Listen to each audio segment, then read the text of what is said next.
लद्दाख में एलएसी के पास कई हफ्ते से हेकड़ी दिखा रहे चीन का दिमाग ठिकाने आ गया है। पीएम मोदी और अमेरिकी राष्ट्रपति ट्रंप के बीच बातचीत के अभी 24 घंटे भी नहीं बीते थे कि चीन के बोल बदल गए। ड्रैगन की अकड़ ढीली पड़ गई है।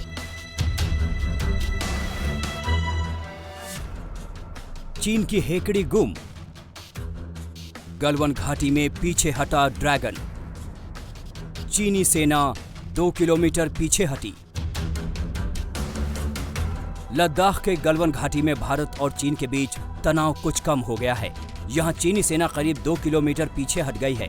भारत की सेना ने भी अपनी पोजीशन 1 किलोमीटर पीछे कर ली है। हालांकि पैंगोंग झील के पास दोनों ओर की सेनाएं फिंगर 4 इलाके में जमी हुई हैं, लेकिन इन सब के बीच 6 जून को भारत चीन की सैन्य स्तर की वार्ता महत्वपूर्ण है। 6 जून को भारत और चीन की सेनाओं के बीच में एक बहुत अहम बैठक होने वाली है। काफी हद तक ये ऐतिहासिक बैठक होगी, क्योंकि पहली बार किसी विवाद के बीच में लेफ्टिनेंट जनरल रैंक के अफसर दोनों तरफ से मिलेंगे। इस बैठक में भारत की तरफ से नेतृत्व लेफ्टिनेंट जनरल हरिंदर सिंह करेंगे, जो कि 14 कोर के कमांडर हैं। 14 कोर वही फॉर्मेशन है जो लद्दाख में भारतीय सेना का सामना करती है चीनी सेना के खिलाफ। अभी तक पैंगोंग लेक में बहुत ज़्यादा मसला बढ़ चुका है। फिंगर 4 एरिया जो पैंगोंग लेक का है, वहाँ पर चाइनीज़ आर्मी ने अपना एक परमानेंट कैंप बना लिया है। अभी तक ये इलाका, फिंगर 4 का इलाका भारत के कंट्रोल में था, लेकिन 5 मई से जब यहाँ पे झड़प हुई, तब से चीनी सेना ने यहाँ पे परमानेंट कैंप बना लिया है। इसके अलावा गलवान एरिया में 3 और ऐसी जगहें हैं जहाँ पे दोनों तरफ की सेनाएं आमने सामने बैठी हुई हैं, जहाँ इस पर बातचीत हो सकती है। अब सेना को युद्ध के लिए तैयार रहने का फरमान सुनाने वाले जिनपिंग की ओर से सुलह की बात की जा रही है। लद्दाख में जिस चीन ने दबंगई दिखाते हुए भारत को आंख दिखाई, वो अब नजरें झुका रहा है। लद्दाख के उस पार लड़ाकू विमान उड़ाने वाला चीन अब सब कुछ काबू में होने की बात कर रहा है।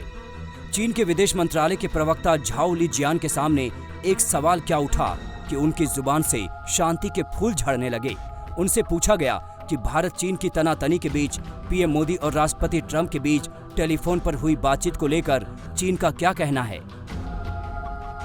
भारत के साथ सीमा विवाद पर चीन की स्थिति स्थिर और स्पष्ट है और दोनों देशों ने अपने अपने नेताओं के बीच बनी आम सहमति को ईमानदारी से लागू किया है।